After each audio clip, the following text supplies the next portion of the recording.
Ayan. Okay. So, just give some takeaway para dun sa ating 4 Sundays, no? Okay, una po, totoo po, hindi tayo dinala sa mundo para magkaroon ng any struggle sa buhay natin. Naniniwala po ba? Ayun, naniniwala ang lahat. Okay, mga kapatid, tandaan po natin, ang earth at saka tayo, partner po tayo. So, hindi natin kalaban ng earth. Tama po? Ayun, amen, hallelujah. Mga kapatid, at the time na tayo po, from the very beginning, yan, sa simula pa lang po, hindi pa ginagawa ang sangsinukob o yung tinatawag nating universe, tayo po ay nasaan?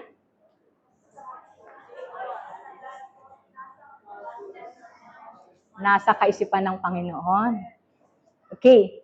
So, nung tayo nasa kaisipan ng Panginoon, ano tayo? Anong meron sa atin? Spirit? I mean, nung tayo'y nasa kaisipan ng Panginoon, bago tayo nagkatawang tao, bago tayo binigyan ng flesh, bago tayo nagsuot ng ating katawan, we came from the mind of God, nasa kaisipan tayo ng Panginoon. So, ang Diyos na kasama natin is the same God na kilala natin. Amen. So, kung ang Panginoon ay kasama na natin sa simula pa lang, sabi nga, nung tayo ay naging katawang tao, tayo po ay nawalan ng, ano pong unang nawala sa atin? Consciousness. Ang pagkakakilanlan natin. Nawala po tayo sa ating identity. Kaya nung tayo nagkatawang tao, bawat isa sa atin, iba-iba na ang personality, iba-iba na ang kaisipan na meron tayo. Tama po? So kung makikita natin, bawat isa sa atin, may kanya-kanyang journey, experience, na nilakaran sa ibabaw ng mundo. Every one of us nagtatanong, bakit si ganito o bakit siya mas higit na maunlad kaysa sa akin? Tama po? O tatanungin ninyo, bakit siya, hindi naman siya believer, pero ang buhay niya, sobrang taas. Yung ibang mga believer, bakit naiiwan? So dito po nagkakaroon ng pagkakataon, mag-una-unahan para magkaroon tayo ng awareness. Makabalik, maalala natin kung sino tayo. So doon po pumapasok na kailangan pala makabalik tayo kung saan tayo nanggaling. So ang Diyos na meron tayo, kung sa simula pa lang kasama na natin ang Panginoon, alam natin, ang Diyos natin ay He can do anything. And for us, alam din natin dapat, kung tayo nagkaroon na ng awareness at na-awaken tayo, everything God can do, we can do more than that. Tama po? Pero dahil nga tayo ay nagkatawang tao, nagkaroon tayo ng laman o nagkaroon tayo ng flesh. So, bawat kaisipan po, sa bawat isa po sa atin, ang kaalaman natin, o yung pagiging meron tayo, o pagiging anak ng Diyos natin, unang natabunan. Unang nawala. Unang na-erase. So, mapalad po ang bawat isa na nakarating na, nagkaroon ng awareness, na awakening, kung sino tayo. Kung ano tayo sa Panginoon. Amen? Kung ang Diyos na meron ka ngayon, yung Diyos na kasama natin ngayon, na nasa sa atin na, Sabi nga natin, the God in us. Whatever God can do, tayo din po kaya nating gawin. Pero dahil nga tayo ay mas madalas nakikita ng mga tao, tandaan po natin, ang earth is iba pagdating sa word. Ang word po kasi is a system. So wag po tayong magkakamali palagi, ang earth po is napakaganda. Madalas po kasing naririnig ng bawat isa sa atin o yung sinasabi ng mga katauhan o ng mga normal na tao. Ang kanilang mundong ginagalawan ay pasakit. Tama po? Madalas nating naririnig na sa kanilang mundong ginagalawan, ang lahat ay pasakit. Pero hindi po. Ang mundo po ay napakaganda ng ginawa ng Panginoon. Kaya nga tayo dito nilagay ng Panginoon, di ba? Sa earth. So which is ang earth, andito lahat. Walang binigay ang Panginoon na hindi natin kailangan. Di ba? Ang lahat ng kakailanganin natin, andito sa mundong ginagalawan natin. Bakit sumama ang mundo? Dahil sa sobrang katalinuhan ng mga tao, gumawa ng sariling sistema. And we called it word. So yun pong wordly system, yan yung mga factual na nakikita natin. Yan. Kaya kung mapapansin natin, yung bawat system na ginagawa ng tao, bakit sila naaakit? Bakit naa-attract?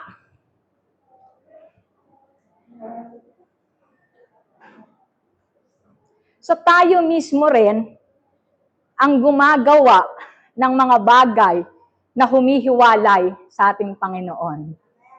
Amen? Kaya palagi po nating titingnan, makarating tayo dun sa spiritual realm natin, which is yun ang totoo. So yung lahat po ng nakikita natin, that was temporal lang po. Pero dahil nandito tayo, ginawa ng Diyos tong mundong ginagalawan natin, gusto ng Panginoon na mabuhay tayo na ayon sa gusto niya. Kaya tinuturo ng ating pastor, how to live on earth. So marami sa atin ang nakakalimot o hindi nila maintindihan kung paano mamuhay sa ibabaw ng mundo. So bakit nagkakaroon ng difference ang buhay ng bawat tao? Tandaan po natin, ang Diyos natin ay may personal at impersonal. Tama po? So hindi po lahat ng may personal na pananalig sa Panginoon could have a successful life. Merong hindi po nandito sa impersonal ng Panginoon. Dahil po, ang impersonal ng Panginoon natin, tandaan po natin, wala pong kinikilala. So, just and fair po ang impersonal ng Panginoon. Amen? Sabi nga, kung ano ang iyong itinanim, siya mo ring aanihin. Kung nagtanim ka ng hinanakit sa kapwa mo, anong babalik sa'yo? Hinanakit din. Galit. Di ba? Kung nagtanim ka ng pagmamahal, anong babalik sa atin? Pagmamahal din. So either bad or good can be seed. Ibig sabihin, pwedeng tumubo, bad or good. Kung ano man ang ating itinatanim sa buhay natin, kung ano man ang ating mini-mirror sa buhay natin. Sabi nga, ang mirror, hindi po siya gagalaw nang hindi mo nire-reflect. Ibig sabihin, magre-response lang ang mirror kung ano ang ipinapakita mo sa kanya. Alangan naman pong malungkot ka, tumatawa yung mirror. Yung nasa loob ng mirror. Pwede po ba yon? Subukan natin. Kuha tayo ng mirror. Harap tayo sa mirror. Pag tayo ba'y tumatawa, iiyak ba yung nasa loob ng mirror? Hindi. Sa tandaan po natin, yung mirroring po natin ng buhay is a reflection kung ano yung gusto nating marating, ilabas, i-manifest sa buhay natin. So, bawat mirroring natin ng buhay natin, gawin natin itong maganda. Ibig sabihin po, lahat ng ini-imagine dapat natin, gawin na natin kung ano yung pinamakamagandang gustong-gusto nating mangyari sa buhay natin. Amen po? So sabi nga kanina ni Brother GL, no? Nag-imagine daw ang kanyang tita na magkaroon ng e-bike, di ba? So, lalakasan lang po natin yung ating vibration. Tandaan po natin, madali lang kasing minsan mag-imagine. Pero pag ayaw ng emotion mo, ng feelings mo, wala yung feelings mo doon sa ini-imagine mo o sa ginugusto mo, sometimes magtataka tayo, bakit hindi nangyayari? So, minsan, nasa isip lang natin, ini-imagine lang natin. Pero ang bagal, di ba? Yung faith natin, dapat po nagbabibrate palagi. Dapat tinataasan natin yung vibration natin. Pagsamahin po natin palagi yung desire natin, yung ginugusto natin, plus yung emotion natin. So, walang bagay na hindi pwedeng mangyari. Pag nanggaling po ito sa imagination natin, sa ating faith, vibration natin, yung energy, palakasin natin. Sabi nga, walang imposible sa gustong mangyari. Amen? Marami dito nagsasucess. Idea. So, hindi lang basta idea. Pangarap. Pero sometimes yung pangarap natin, hanggang pangarap lang. Tandaan po natin, mangyayari ang isang bagay, hindi dahil ang Diyos ang gagawa. Tutulungan tayo ng Diyos, palakasin tayo, pero dapat tayo po ang humahakbang. Tayo mismo ang gumagawa sa buhay na gusto natin.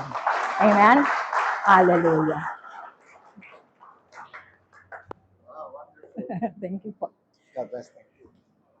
Praise God. Alright. Meron kayong natutunan, nakuha? Actually, sinabi ni Coach Brazil about yung malawak na kaisipan nyo, na kung saan kilalanin nyo kung sino kayo doon sa original na kayo. Wow. At habang hindi niyo siya nakikilala, ang inyong nakikilala ay yung kasuotan niyo lamang katawan. Kaya marami pa kayong dapat kilalanin kung sino ka. Sino gusto nun? At alam mo ba, kapag nakikilala mo ng gusto, mataas kung sino ka, saka ka lang kumikilos ng mataas. Tinatanong niyo ba, bakit ganon? Dahil ang kilos at gawa at iyong hakbang, maging ang desisyon mo, ay nakadepende lamang kung ano ang pagkakilala mo sa sarili mo. Kaya habang maliit ang tingin mo sa sarili mo, maliit lang ang kilos, galaw, at pagpapasya. Pastor Rodel, tawagin mo na kita, tapos si Coach Ben. Na mention mo minsan, yung patungkol sa awareness. Gusto ko ang marinig yan. Kasi yan ang mahalaga na susunod kay, ito wala po itong script. So, hindi niya alam kung tatawagan mo siya. Dalawa lang ang kinausap ko. Si Coach Russell at si Coach Ben. Hindi ko na kinakausap si Pastor Rodel. Impromptu lang yan. Okay, Pastor Rodel. Hello. Yan. Yun po, nabanggit ni Pastor yun tungkol sa awareness, no? Yes, yung tinatawag na self-awareness natin, sabihin, ito yung ano yung pagkakakilala natin sa ating sarili, sino ba talaga tayo, sino ba talaga ako, sino ka ba talaga, na kung saan ay nagkaroon tayo ng kanya-kanya nating interpretasyon sa ating sariling pagkatao, sa pagiging kung sino tayo. Pero mabuti na lamang po na ipaliwanag sa atin ni Pastor sa pamamagitan ng mga pagtuturo na kung sino talaga tayo mula sa kaisipan ng Diyos. Kasi akala lang natin tayo ay mula lamang dito sa lupa, sa alabok, akala natin mula lang tayo sa mga magulang natin, na pinalaki ng ating mga magulang, at akala natin dito lang tayo galing sa mundo. Pero ang totoo, meron tayong totoong pinanggalingan at yan mismo ay ang Diyos sa loob ng kanyang kaisipan. At doon sa loob ng kanyang kaisipan, hindi tayo ordinaryo, hindi tayo simple, hindi tayo pangkaraniwan. Tayo po ay isang napakamakapangyarihang nilikha ng Diyos sa loob pa lang ng isipan niya, na later on, dinala tayo sa loob ng katawan lupa. Kaya itong katawang lupang ito, hindi ito tayo. Sa ngayon po ba kayo doon? So, hindi tayo. So, kaya lang, pinalaki po tayo dito sa ibabaw ng mundo na ang awareness natin ay ito tayo sa katawang ito. Kaya may kanya-kanya tayong feelings. Iba-iba yung feelings natin sa sarili natin. Merong natutuwa, merong hindi natutuwa. Merong masaya, merong hindi masaya. Merong proud, merong hindi proud. Merong confident, merong hindi confident. Ano ko ibig ko sabihin? Kasi yung awareness natin, mali. Mali yung awareness natin. Kaya sa buhay natin, lahat ng na-experience natin ay nakasalalay o nakadepende sa kung ano yung awareness na meron tayo at kung saan natin ikinokonekta yung awareness natin. Halimbawa, nakakonect ang awareness mo sa iyong kasalukuyang sitwasyon ng buhay mo, na ikaw ay mahirap, na ikaw ay salat sa lahat ng maraming bagay. So, dahil ang awareness mo o yung connection ng true identity mo, yung consciousness mo ay naka-focus o naka-connect doon sa factual or actual na sitwasyon ng buhay mo ngayon, so yun yung nagbibigay ngayon sa iyo ng feelings na mababa. Nakukuha niyo po? At isa sa mga na-discover ko at natutunan ko nga sa mga turo ni Pastor, ay napaka-importante na ang bawat awareness natin ay dapat maingat natin itong pinangangalagaan kung saan natin ito iko-connecta. Halimbawa, ikaw ay laging aware sa sakit. Konting kibot, iniisip mo agad, sakit. Naambunan lang, iniisip mo agad, sakit. May nakain ka lang something na hindi mo karaniwang kinakain, iniisip mo agad, sakit. So maraming taong pagdating sa ganyang bagay, sobrang talas at sobrang lakas ng kanyang awareness doon. Totoo yung sinasabi ni Pastor kanina, hindi dumarating sa buhay natin ang isang karanasan nang hindi muna natin inisip. Inisip na natin yan. Maring minsan hindi mo alam, iniisip mo. Maring hindi ka aware na dumadaan lahat sa isip mo yan. Kaya doon ko napagtanto na napaka-importanting binabantayan natin lagi ang isip natin. Kung saan mo ito ikinokonekta. Nakuha po natin mga kapatid. Kasi nga po, lahat ng karanasan natin ay nakasalalay kung saan nakapokus ang iyong awareness. Ibig sabihin, ito yung nagba-vibrate kung saan ka aware, doon ka nagre-release ng vibration mo. Hindi ka lang basta nakapokus. Hindi ka lang basta nag-isip nun. You are releasing some kind of vibration that in effect, you are attracting it. You are collecting it and instructing that thing or those things to come to you. Maybe sometimes without knowing it or not deliberately, pero dahil hindi natin nababantayan yung awareness natin, ikaw yung napapasunod kung saan niya gustong tumingin. Dapat yourself or yung being mo, dapat you are higher than your awareness and you're the one commanding or instructing where you are going to connect your awareness. Iniisip mo lagi o naka-aware ka lagi na wala kang pera o kaya hirap ka sa buhay mo. So, nandun ang awareness mo. Yung mga takot mo. Kaya nga may sinabi si Job sa kanya mga pahayag sa aklat ng Job na sabi niya doon, anuman ang kinatatakutan ko ay nangyayari. Anuman yung pinangangambahan niya ay nangyayari. So, ang tinutukoy doon ni Job, hindi lang na ipapaliwanag nung panahon na yon, dahil wala pa masyadong scientific explanation po. Pero yun po ay tumutukoy sa awareness. Sabi nga, what you feared most shall happen.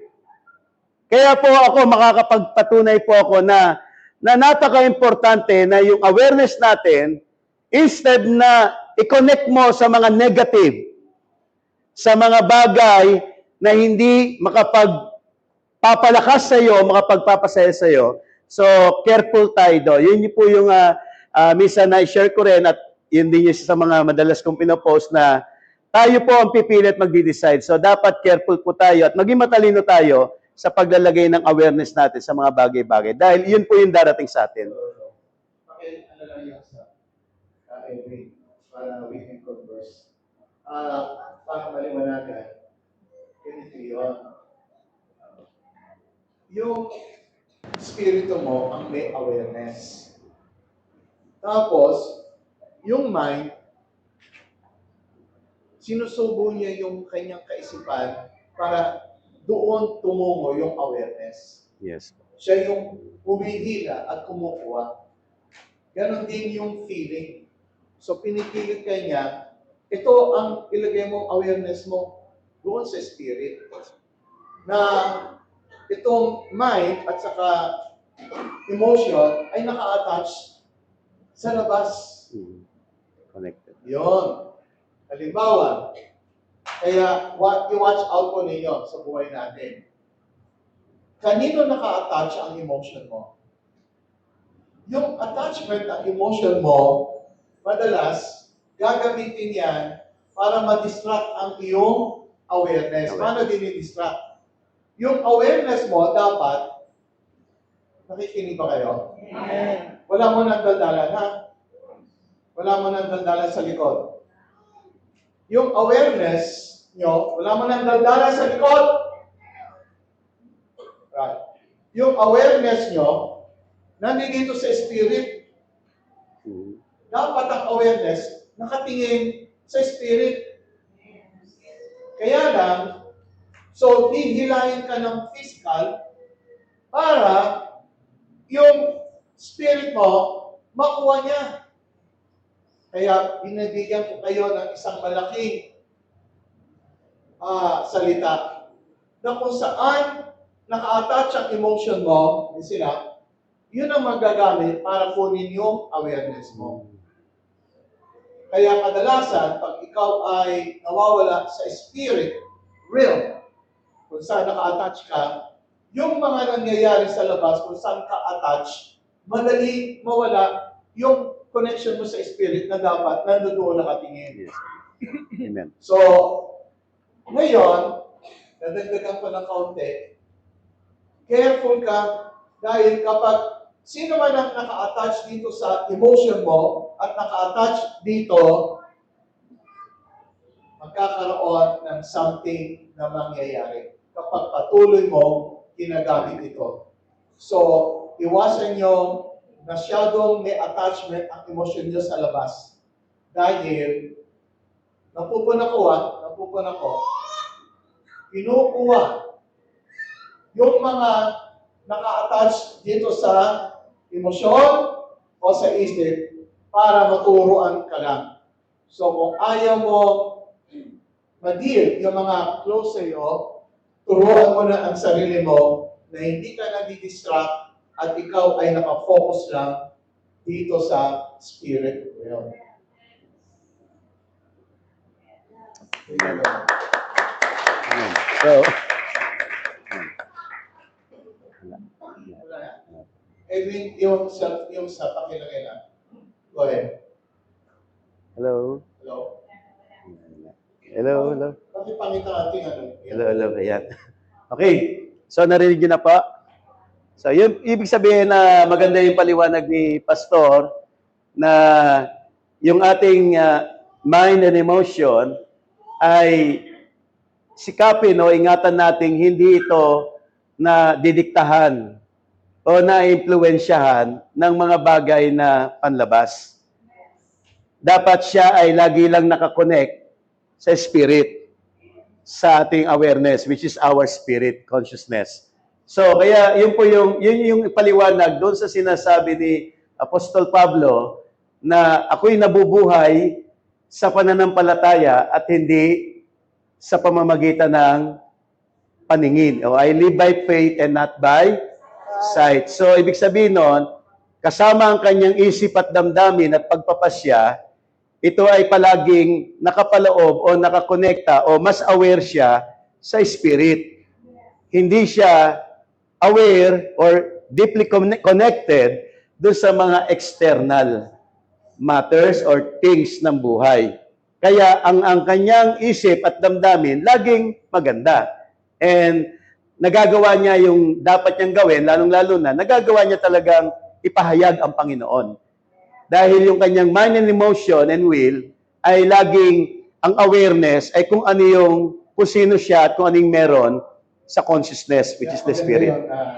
Na i-enlarge natin. Yes po. So, kailangan, habang nabubuhay tayo sa ibabaw ng mundo, ang awareness natin, right? Ang awareness natin ay nakafocus lang sa ating Diyos Amen. at kung sino tayo Yes po. sa Kanya. Amen. Ngayon, yung physical aspects ng buhay natin, dapat pala, we enjoy them, Enjoy. Yes. but nakadetach tayo sa kanila. Yes, tama po. Ulitin Pastor. natin yung word na yon. Maliwanag We po. enjoy it, pero nakadetach. Amen. Parang mahirap ipaliwanag, no? Amen. Meaning, again, paano ba tatagalogin yon? Actually, yun po yung magandang maintindihan nating lahat, no? Anumang bagay na meron tayo sa buhay, material man yan, o tao man yan, o sitwasyon, yan ay pinagkakaloob sa atin para maging parte ng kasiyahan ng buhay natin. Yeah? O, magsaya, maging masaya. Masaya Okay. kang may bahay ka, masaya kang may sasakyan ka, masaya kang may trabaho ka, masaya kang may negosyo ka, masaya ka sa lahat ng bagay na meron ka. Pero, hindi natin dapat hayaan na iyan ang magsisilbing parang source of your satisfaction. Ibig sabihin, sila'y nandyan lang para gamitin mo bilang kasangkapan na habang nandito ka sa ibabaw ng mundo, magamit mo sila sa ikasasaya mo, Pastor. Pero anything happens to them, or sa mga bagay na yon, hindi ka affected. Hindi ka parang masisira. Kasi yung iba, nasisiraan ng ulo. Oh. Nasisiraan ng loob kapag kami nawawala. Oo. Halimbawa, dati kang may sasakyan, masaya ka dapat kasi binigyan ka ng Panginoon. Yeah. If ever, na yung meron ka na wala sa'yo, masaya ka pa rin. Buo ka pa rin, Pastor, mga kapatid. Hindi katulad ng nangyayari na parang gumuho na mundo nila dahil yung mga bagay na meron sila, yun ay nagsilbing parang source ng kanilang kalakasan, source ng kanilang pag-asa, source ng kanilang totoong kaligayahan. So hanggat naandyan, i-enjoy mo. Pero ang iyong pagkatao ay laging konektado sa Panginoon, sa Espiritu, at sa mga bagay na hindi nakikita.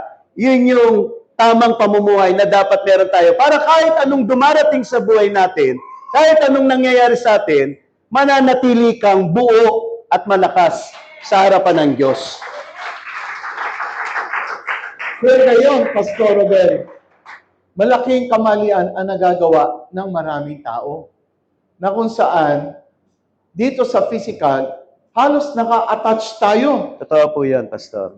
sa lahat ng ating bagay-bagay sa physical.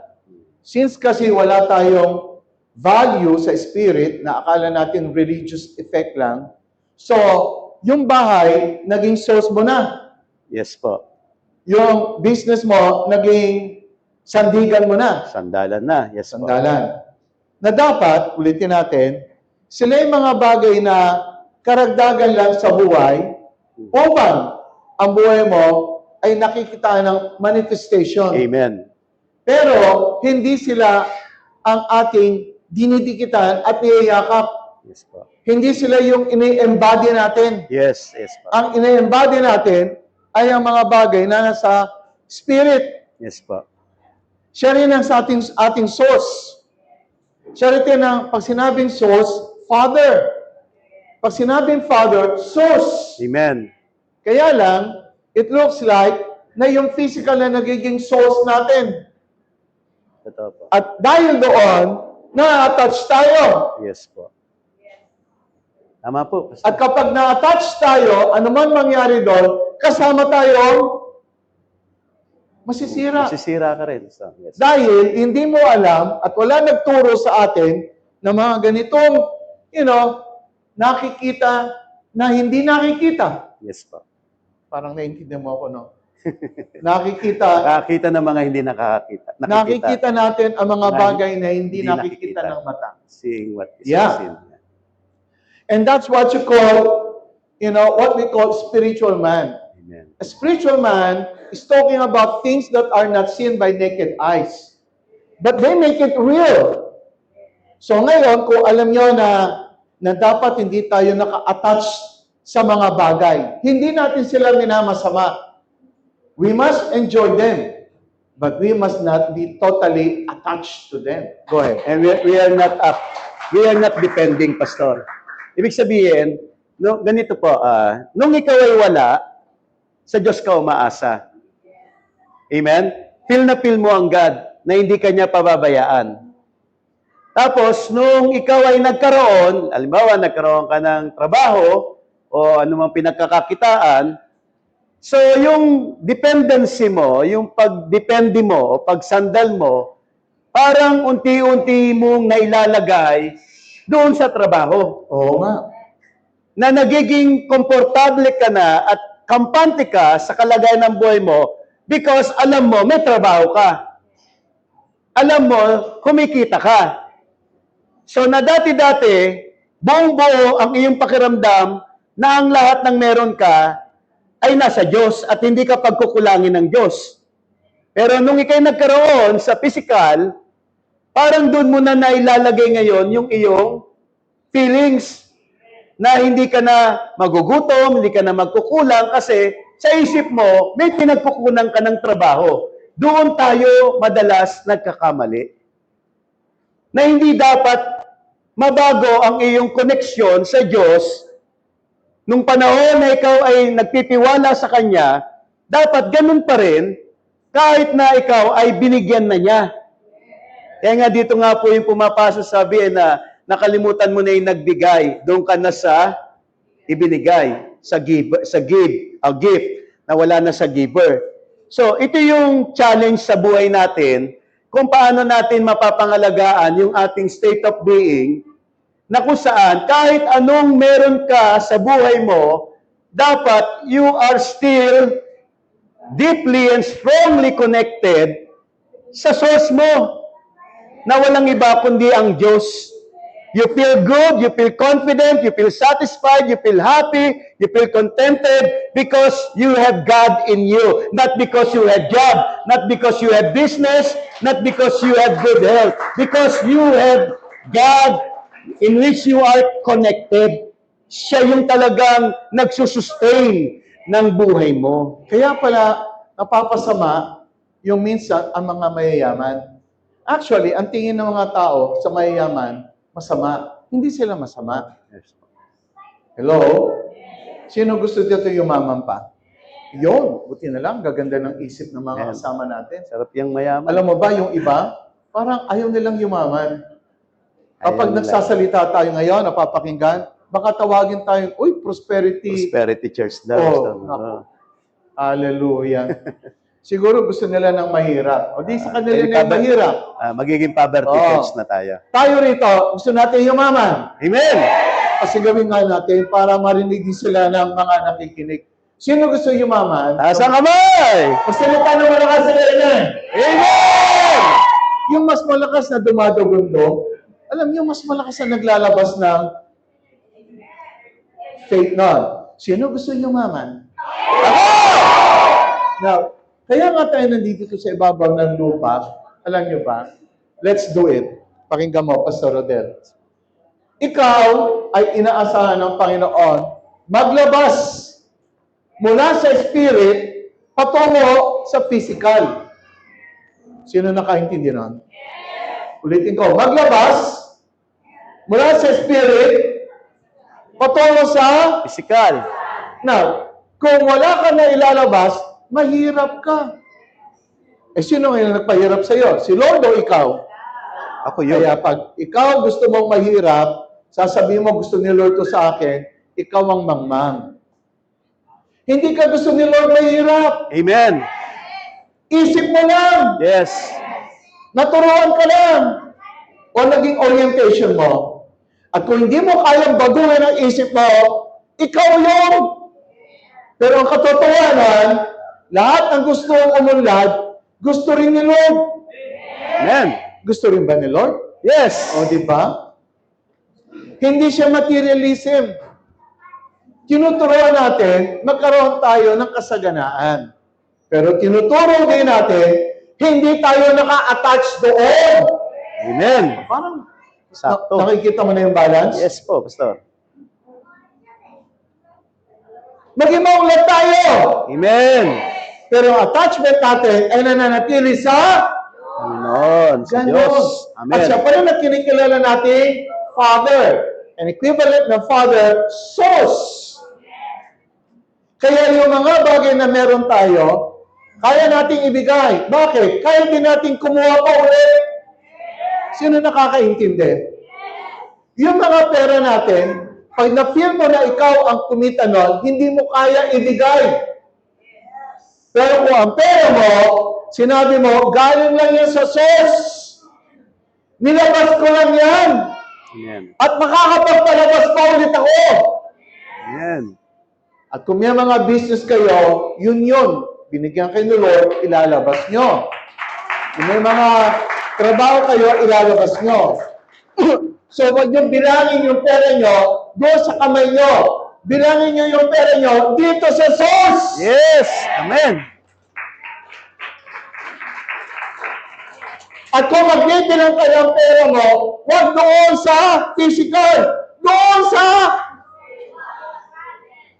So, kapag alam mo nakakapagpalabas ka, mayaman ka. Kaya sino dito gusto magpalabas mula sa spirit para palabas sa physical? Sila yung mayayaman. Taas ang kamay. Amen. Sabi mo, ako yun. Ako yun. Ngayon, mga kapatid, sinasabi lang namin, magpalabas ka na magpalabas ng mga bagay mula sa spirit. Pero huwag mo i-attach doon ang sarili mo. I-attach mo sa Source. source. Amen. Sa Father. Yes. Ano ang tawag doon attach? Doon mo ilagay ang awareness mo. Alignment. Oo, ulitin nga natin. Paano yun? Saan mo lalagay? Yung awareness natin, saan natin lalagay? Sa source, Pastor. Sa source. Yun ang sinasabi mo kanina. Yes po, Pastor. At yung awareness mo, mga kapatid, siya yung actually basihan. Kung saan mo ilagay ang awareness mo, siya yung gagalaw sa buhay mo. Inilagay mo yung awareness mo sa kinatatakutan mo, yung kinatatakutan mo ang mangyayari.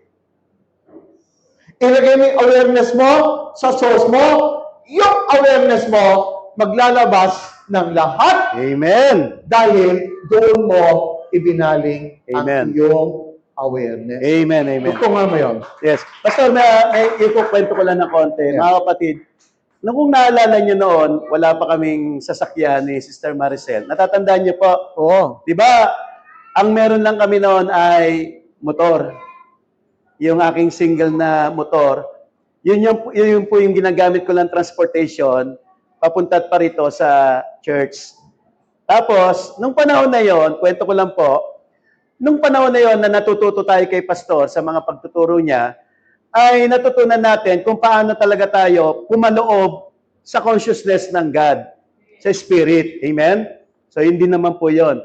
Ngayon, kaming mag-asawa po, sabi ko, abang kami nakasakay doon sa motor na yon, masayang-masaya kami, Pastor, mga kapatid. Nag-i-enjoy ako noon. At sabi ko sa kanya, enjoy lang natin ito. Sabi ko, alam mo, isang araw, magiging 4 ang gulong nito. Pero nung time na yon, habang nakikita ko yung ibang mga kapatiran, mga naka 4 wheels, naka kotse, naka sedan, naka SUV, hindi ako naiinggit. Bagkus, nag-enjoy ako. Not because, nag-enjoy ako because I know I have God. I have God in me and I have the source. And I know that in due time, bibigyan niya ako ng ganun din. Alam niyo mga kapatid, to make it short, ayan, meron kami ngayong sasakyan. Di ba? Meron kaming binigay ng Panginoon na mas malaking sasakyan na 4 na ang gulong. Nag-enjoy pa rin ako. Hindi dahil mas malaki sasakyan ko, mas naging komportable lang. Pero ang enjoyment ko is this not because lumaki ang sasakyan ko, lumiit, because sa Panginoon nag-enjoy. Oh. Nakukuha niyo mga kapatid, na kay maliit o malaki, nagagawa mong magpahayag ng kagalakan at kakuntentuhan sa buhay dahil ikaw ay humuhugot doon sa source mo ng kasiyahan. Kaya ibig sabihin, ito yung sinasabi ko po kanina, kahit may mga nagiging pagbabago sa karanasan ng buhay mo, ang iyong koneksyon sa God o sa Panginoon at ang ginagawa ng Panginoon sa iyo, hindi ito magbibigay ng pagbabago sa iyo. So, masaya. At doon ko naalala si Apostol Pablo nang sinabi niya, I have learned the secret of contentment. Sinabi kasi doon ni Pablo, mapakasaganaan, kahirapan, karamdaman, kalakasan, kagutuman, kasapatan, sa kanya, hindi na nakadepende kung ano ang mararamdaman niya sa mga kaganapan sa panlabas, kundi nakadepende ang nararamdaman niya kay Kristo na siyang nagpapalakas sa kanya. So, yun po yung kwento ko lang, Pastor, in connection do sa sharing natin na hindi natin dapat hanggat maaari, ididepende o ikokonekta yung ating katauhan doon sa mga meron tayo sa panlabas. Ano man meron tayo, magpasalamat tayo. At i-enjoy natin hanggat meron tayo niyan. At hanggat tayo ay nakakonekta sa source, hindi mawawala yan. Bagkus magmumultiply pa yan. Amen, amen. Amen. Thank you, Pastor. So, I think that's wonderful. God bless. Okay, palakpakan po natin. Now, let's call on Coach Beth. Coach Beth naman na magbibigay ng kanyang takeaway.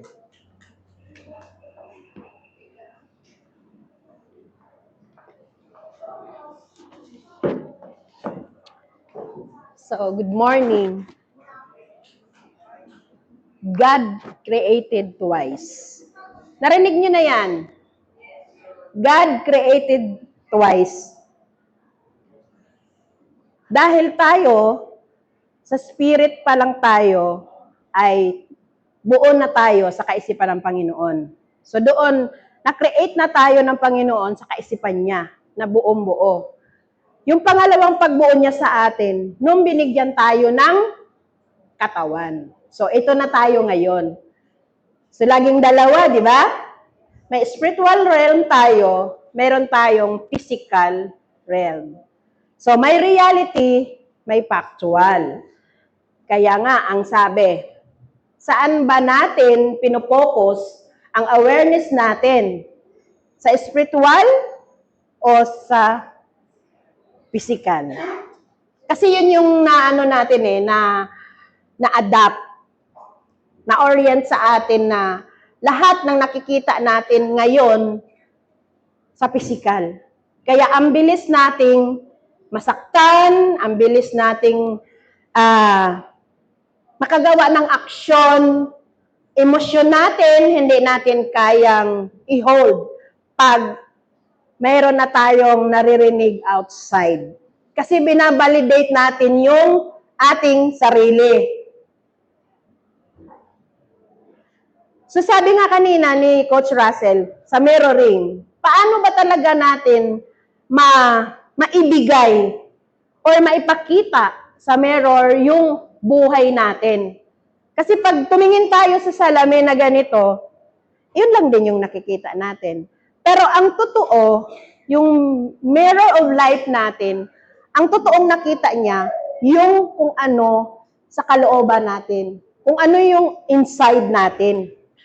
Kahit nakangiti ka, so nakangiti din yung literal na salamin na tinignan mo, pero nakikita ng mirror of life na sobrang lungkot ang inside mo, yung kalooban natin.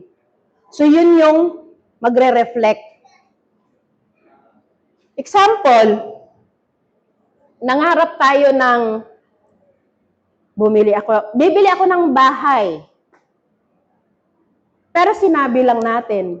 Ngayon, hindi naman talaga nakikita.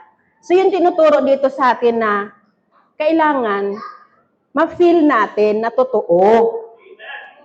totoong totoo.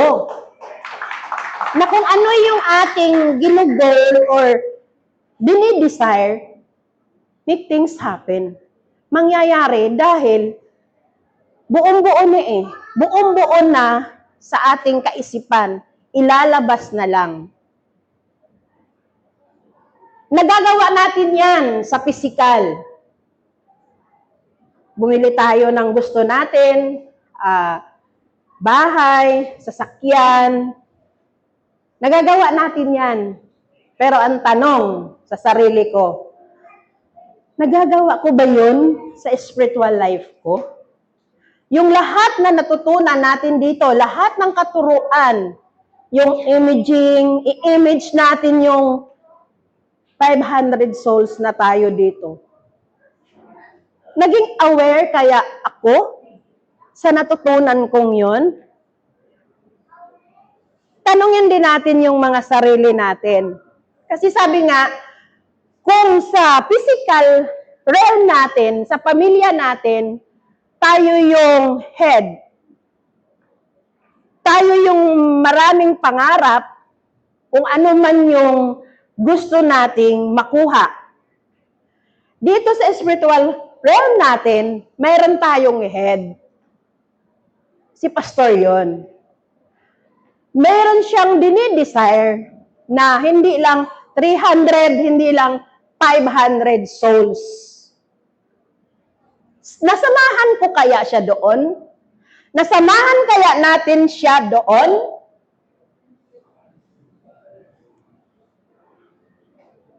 Baka kasi nag-image lang tayo for the sake sa ating pansarili. Pang-physical. Pero ang pinaka-goal nga natin is spiritual natin.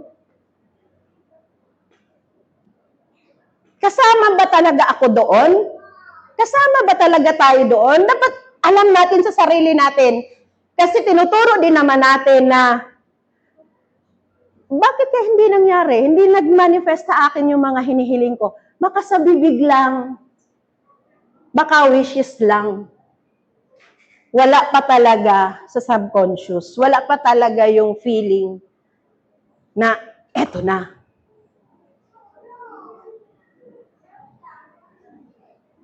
Examine ourselves.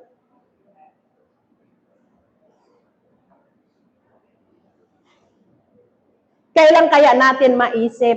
Kailan ko kaya maisip na totoong sumama ako sa ating head?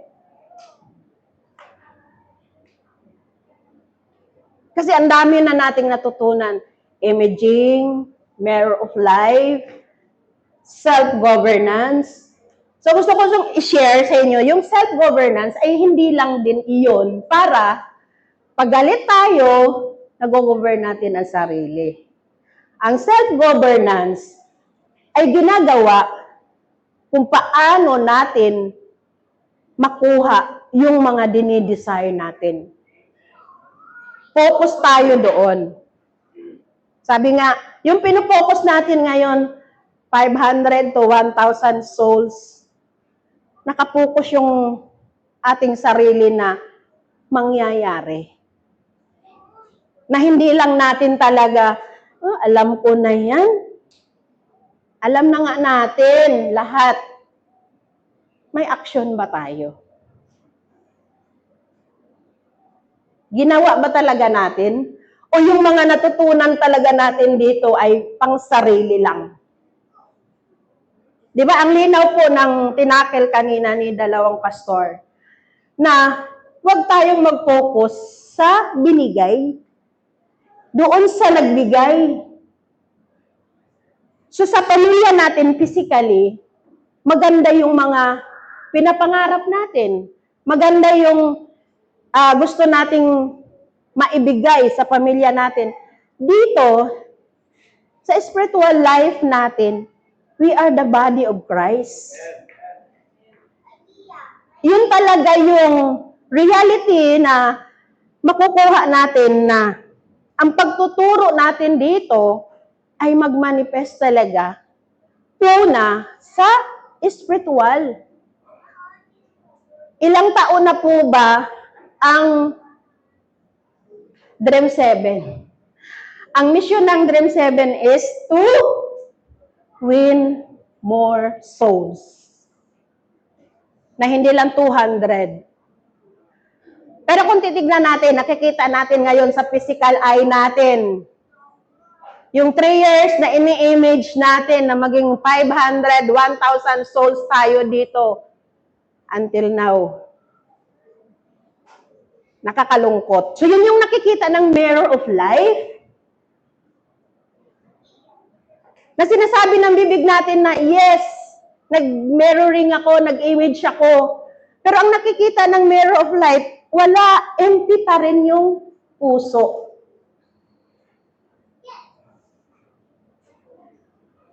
Yung mga natutunan natin, totoo naman na mamamangha lang tayo. Ay, ang galing, no? Ang galing pala. Pero sinubukan na ba nating hakbangan? Sinubukan na ba nating gawin?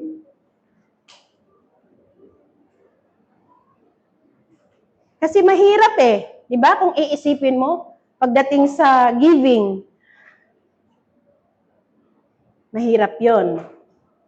Kasi titingin tayo sa bulsa natin. Pero sabi nga, dahil tayo din ay naniniwala na may source tayo, gawin natin, hakbangan natin, para yung mga ini-image natin, yung goal natin, make things happen. Totoo talagang eto na, nagmanifest talaga sa buhay natin. Hindi lang physical life natin, lalong-lalo na sa ating spiritual life.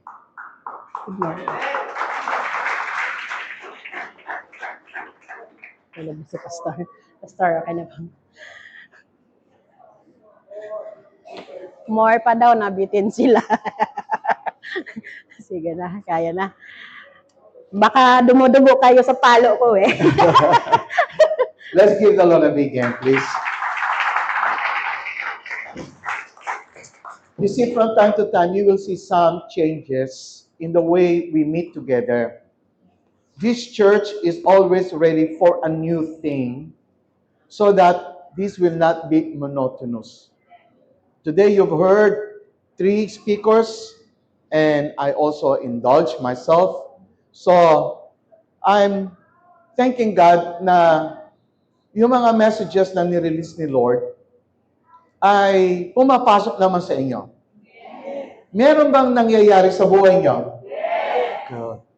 Nagagamit nyo ba? Alright. So before I ask Pastor Rodel to give the communion and also the tithes and offering, listen up. I'll give you one word. Do you know that you will become powerful even now? Everyone, I am powerful. Dinala ka ni Lord dito para maging powerful. Hindi ka dinala dito ni Lord para maging talunan. So say it, I'm not a loser. Yung feel mo, I'm not a loser. I'm a winner. Listen carefully. Dito sa church, nilalabas kung sino ka. Before ka nagkaroon ng katawan, doon sa isipan ni Lord, you are in the image. Feel mo nga, image na ako ni Lord. I-feel mo lang, image. So yung image na yan, yun yung spirit mo. Wow. Right? Itong katawan mo, ito yung dust na nanggaling sa earth. Ngayon, masyadong connected ang dust mo, ang feel mo, ang body mo sa earth. Hindi mo mailabas yung spirit mo ngayon. Kaya dito sa church, pinalalabas yung spirit mo. Kaya isigaw mo, I am powerful. I am strong. Para wala yun ang sinabi ni Paul, say with me, I can do all things. Yung parang, dadagan yun ng parang sarap na feeling. I can do all things.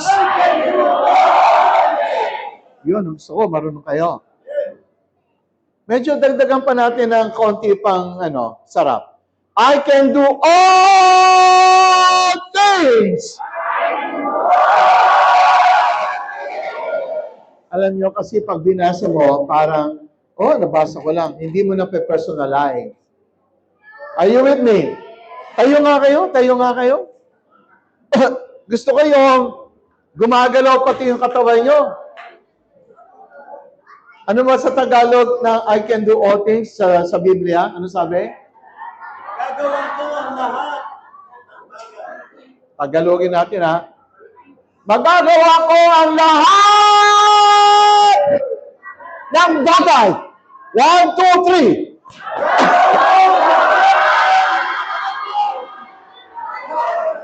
Alam nyo, kulang tayo sa arte.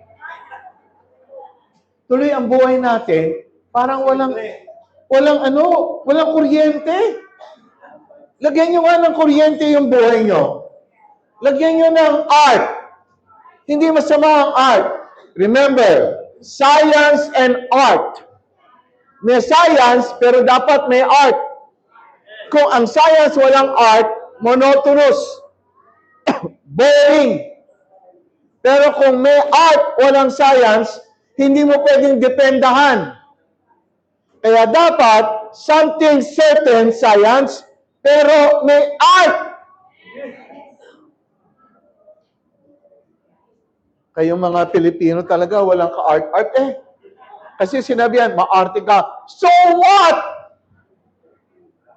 Lagyan mo ng art ang buhay mo. Pag nagsalita ka ng I can do all things, do not say, I can do all things. Lagyan mo! Alright, one more. I can do all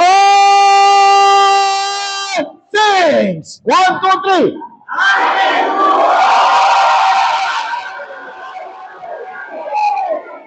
Na-feel mo ba na ikaw yan? Na-feel mo ba ikaw yan? Habang sinasabi mo yan, gusto ko yung mga bagay na hindi mo kayang gawin, parang sasabihin mo, oh, hinaharap kita. Tapos sinisigaw mo yung I can do all things. Yung mga bagay na parang kinatatakutan mo, harapin mo ngayon! Harapin mo ngayon! Ngayon, tingnan mo yung parang kinatatakutan mo, and then isigaw mo to, I can do all things! 1, 2, 3!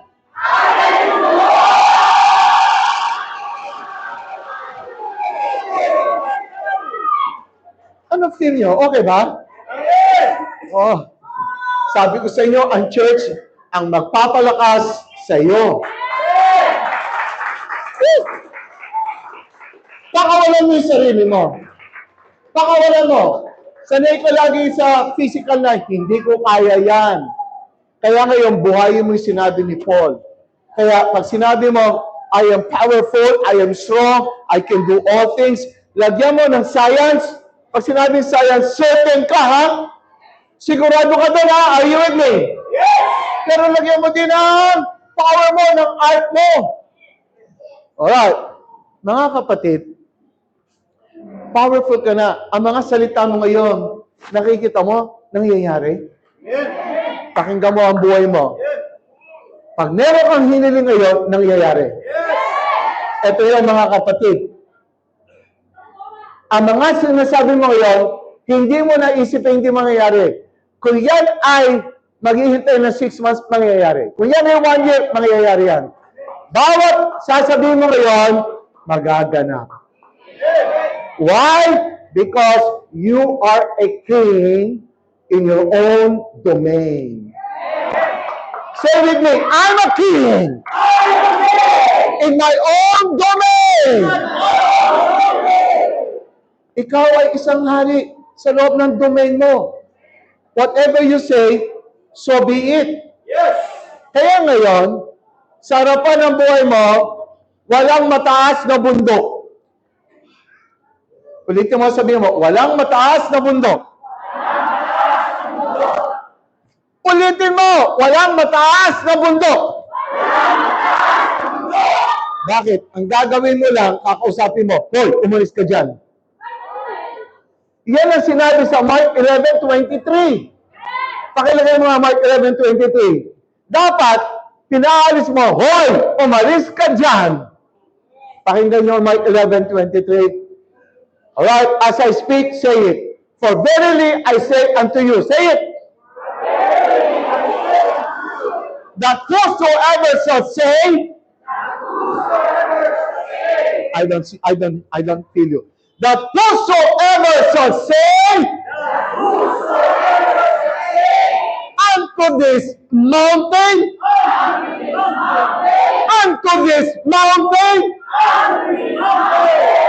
yung mga mountain nyo, sa buhay nyo, kanya-kanya tayo. Tingnan mo yan, ituro mo. Ano yung mga mountain mo pa sa buhay mo yan? Kinakausap yan. Say with me, unto this mountain, ano sasabihin mo? Be thou removed! Parang wala kayong arte-arte! Come on! Are you with me? Yes! Lagyan mo ng feeling. Say it now. Be thou removed! Be thou removed! Ganyan kayo kumausap? Alright. You know what? Meron kayo mga mountain. Yung mga sakit na yan, patanggal mo na. Sigaw mo, tanggalin mo. Alright? Yung mga alalahanin mo sa finances mo, mountain yan, sabihin mo, be thou removed. Alam mo ba? Kilala ka ng earth. Pag nagsalita ka, itong intelligent creation, gagawin yan. Kasi nagpakilala ka ng anak ng Diyos. Sigaw mo ulit, anak ako ng Diyos! And then say it now, be thou removed, mountain! Parang hindi pa tayo talagang dumadagundong ito. Kailan padagundungin mo? Mga kapatid, kinakausap mo ha, huwag kang iiyak-iyak dyan. Huwag kang tutulad kay Moses na iyak-iyak. Ano sabi ni kay Moses? Huwag kang dyan iyak-iyak, Moses! Kunin mo tungkod mo! Itaas mo! Harapin mo yung dagat! Sa panahon niya yung dagat, hinahati niya! Sa panahon mo, yung mountain, pinaalis mo!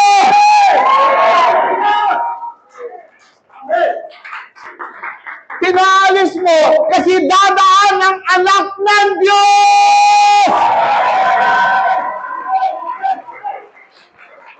Isil mo, sabi mo, anak ako ng Diyos! Kaya ko magpausog ng mountain! Mga kapatid, pag kayo pumunta dito, kailangan nakapagpausog kayo ng mountain na. Ayaw kayong pumupunta tayo rito, mga lulugo-lugo kayo? Ha? Mga anak ng Diyos, pag pumunta dito, nagse-celebrate kasi maraming mountain na pausog! Mga kapatid, meron ka lang kaunting nadadama sa katawa mo, usog mo na yan. Pakilakasan mo sa Tagalog, usog mo na yan! Ulitin mo, usog mo na yan! May kapangyarihan ka? Right.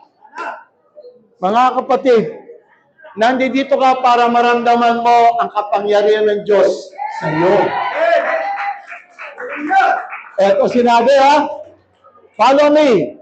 And be thou cast into the sea. Next line. Come on, let's read it. Para bago tayo. Tapos, ano lang ang kailangan mo? Ano lang ang kailangan mo? Isigan nyo lahat. Ano lang ang kailangan nyo? Ilang kasi yung no doubt!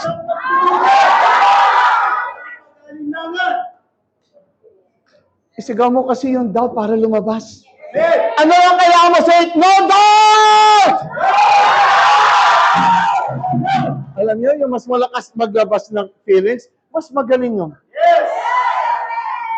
Alam mo, kaya ka hindi makapaglabas ng feelings, puno-puno ka ng mga buhat mong baggage. Tanggalin mo na yung baggage mo, makakasigaw ka.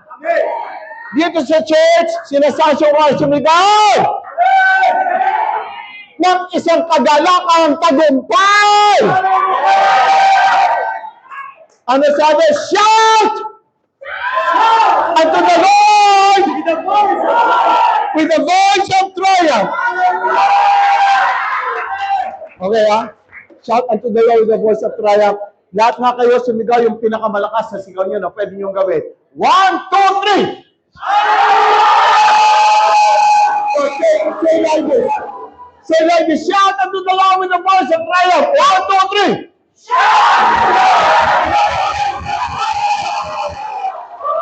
Sumisigaw na ba kayo yan? Alam niyo, gusto ko ubusin niyo yung boses niyo. Alam niyo ba, kami lagi lugi. Kami lang nasigaw. This time, sumama kayo, sumigaw. Sumigaw ka. Ano gusto mo? Nasa bed ka, wala kang sigaw-sigaw? O nakatayo ka, sumisigaw ka ngayon? O isigaw mo, and shall not doubt in his heart, but shall believe. Nako, ito ba? Tanong ko lang, kaya nyo ba yung wala kang doubt? Yes! Kaya mo bang maniwala? Yes! Mga kapatid, yung mga hindi sumagot, pag uwi nyo sa bahay, may ipis kayo makikita, kausapin mo. Kaya mo bang maniwala? Kaya mo bang hindi mag-doubt?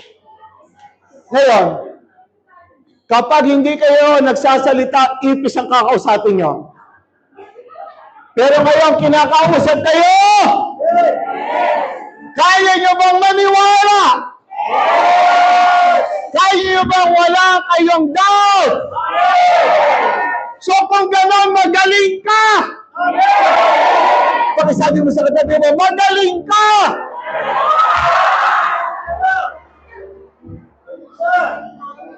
Pakinggan nyo! Alam nyo ba, mga kapatid, pag nagtrabaho kayo, ang daming requirements. Pero pag mag-uusap ka lang ng bundok, dalawa lang. Hindi mo kinakailangan college graduate. Yes. Hindi mo kinakailangan ikaw ay galing sa mayaman. Yes. Hindi mo kinakailangan na may padrino ka. Yes. Mga kapatid, huwag kayong lalabas sa isip. Ano lang ang kailangan? Say it, no doubt but believe. 1, 2, 3. At sino bang kaya niyan? Magaling sa buhay.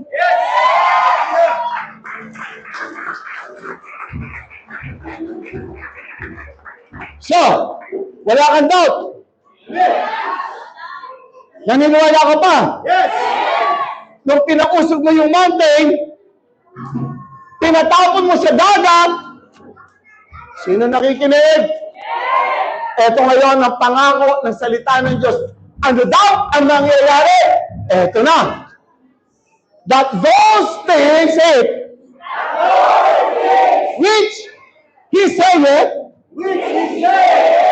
ito pinakamaganda, shall come to pass. Kill it, shall come to pass. Ang Tagalog niyan ay mangyayari. Shall come to pass, hindi yung magpapasa. Ay, huwag yung Tagalogin ganon. Pag sinabi yung magpapas, shall come to pass, magaganap.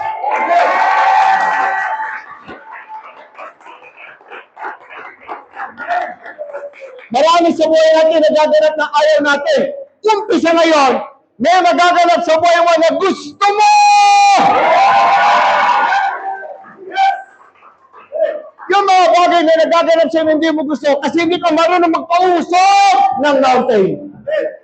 Pero ngayon, bilang isang anak ng Diyos, yung lahat na mangyayari sa'yo, yung mga gusto mo, mangyayari! Eto na, ang masarap pa. Say with me, ano pa sabi ng Lord? He shall have.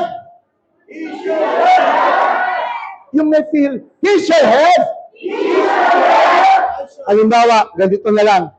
Mga angels na nandito, pinadala, yung mga talagang nagsasalita ng talagang may vibration, gawin niyo po Holy Spirit. O ngayon hindi kayo nagsasalita sa akin. Merong nakatingin. Alright? Say it with me now. He shall have. He shall have. Whatsoever. He said. Nationalize natin. I shall have. First person, personalize mo. Say it again. I shall have. Whatsoever. I say. Whatsoever. I say. So meaning to say, ano man ang sabihin mo, magaganap.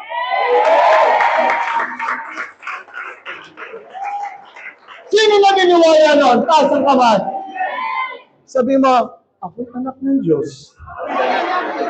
Kaya bawat sabihin ko, ganap. Baba mo na yung kamay mo. Sa tuwing nagsasalita ka, mangyayari.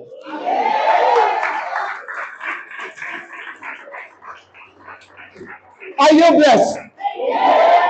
Itong linggong ito, lalakad ka, sasabihin mo, bundok, umalis ka dyan. Tapos sabihin mo kung ano gusto mo, i-feel mo lang. Pag sinabi mo na, hintay mo, ganap na siya. Everyone believe that. Everyone do not doubt that. And you know what? Enjoy your life this week. Alright? So,